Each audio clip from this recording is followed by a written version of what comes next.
నేనదే కదా చెప్తున్నాను. అయితే రిపోర్ట్ తప్పని రిపోర్ట్ బహిర్గతం చేసి మన తప్పే ఉంది. ఏదైతే కోర్టులోని వచ్చి సిబిఐ సిట్ పెట్టిందో అది రిపోర్ట్ని పెట్టి మనం జనం చదువుతారు. కోర్టుకి ఇచ్చారు కదా.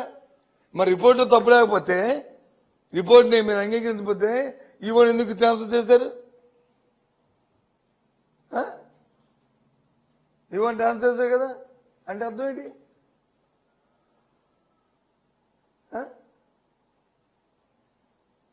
ఎన్డీపీ రిపోర్ట్లో వచ్చి ఆ కొవ్వులు ఏదైనా ఇస్తూ ఆ రోజు వచ్చి ఇవి చేసిన ఆ రోజు ఎవరు ఆఫీసరు? మరి ఆఫీసర్ రెండోసారి ఎందుకు వేస్తావు? నువ్వు సీనియర్ కదా, ఎందుకు ఇవ్వాల్సి వచ్చింది ఉద్యోగం? ఇప్పుడు మేమంటే నువ్వు వేసిన ఉద్యోగస్తుడు ఏదో మంచోడు అమాయకంగా మాకు తెలియక నువ్వేదో సీనియర్ కదా మంచి ఆఫీసర్ చేసుకొని మేము కంటిన్యూ చేస్తాము మాకు తెలియక. మరి రెండోసారి నువ్వు వేసావు కదా, అప్పటికే కాంట్రవర్సీ ఉంది కదా. అంటే ఏంటి లాలచి? ఎవరికి చిన్నపిల్లలకి అడ్మినిస్ట్రేషన్ తెలియదని నువ్వు మాట్లాడతావు. మాకు తెలియదు అడ్మినిస్ట్రేషను ఏంటిది?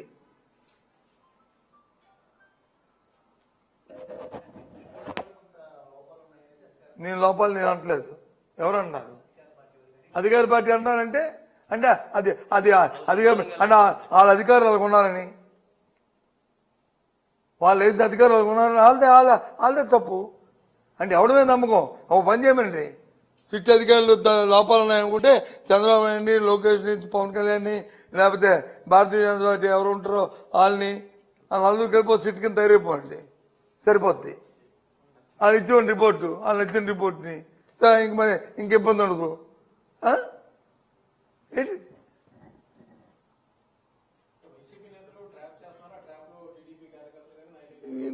మెయిన్ ట్రాప్ ఏంటండి? మెయిన్ ట్రాప్ చేయడానికి ఏంటండి? అదే అందంగా ఉన్నాయి ఇదేంటండి ఏంటండి మేము ట్రాప్ చేయడానికి? దేనికి ట్రాప్? ఏం ట్రాప్ అనే మాట ఏంటి? ఆ పదంకి అర్థం ఏంటి? ట్రాప్ ఏంటి అంటే అమాయకులేనా?